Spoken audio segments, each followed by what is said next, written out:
Wade Testers.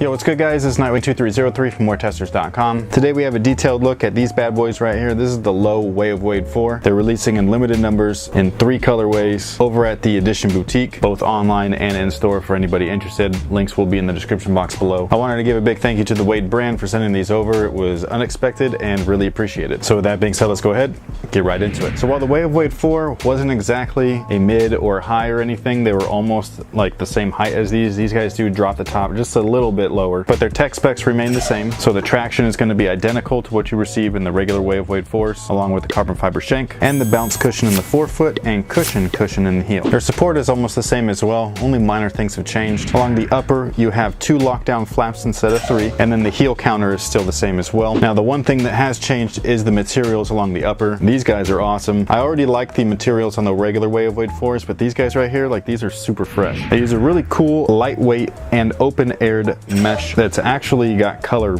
like woven into it. It's like really cool. So with this material right here, it's nice and soft, nice and flexible, but way more breathable than the other stuff. Now the original Way of Wade 4 featured TPU structure underneath the material. So underneath whatever material they use, whether it be the, the really large open knit mesh or the really tight knit mesh, they all featured the same exact kind of like TPU structured base or skeletal structure. Now these guys kind of flip that, so like most of the shoe is made out of mesh, it's one piece, and then on top of that they did very thin fuse welds, and it's something you can't even see, at least on this colorway. They're clear, so it gives the shoe a really clean look, but it gives it enough support to where you're able to either train or play in them. From a performance perspective, they're going to play identical to the regular Way of Wade 4, so no performance review is needed. If you prefer a slightly lower fit right at the collar area, then grab these. If not, then go ahead and grab the regular Way of Wade 4s. Personally, I would grab these not only because I like low tops, but also because they're cheaper. They're 150 bucks. So for that price, you really can't go wrong. They're also durable for both indoors and outdoors as well. So,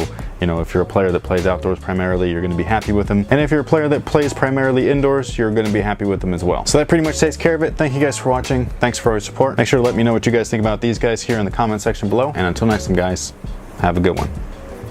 And today we have the performance review on the Nike KD9. So with that being said, let's go ahead, get right into it. I keep doing this, but I really can't help it. My brain cannot help but judge certain things by how they look prior to experience, especially for a runner. You don't normally want anything restricting the range of motion right here where your toes flex. And we have a fairly thin Phylon midsole, and the upper is entirely made out of fly knit, along with some fly wire right at the lacing structure. And that's literally the whole shoe. There's not much to these guys.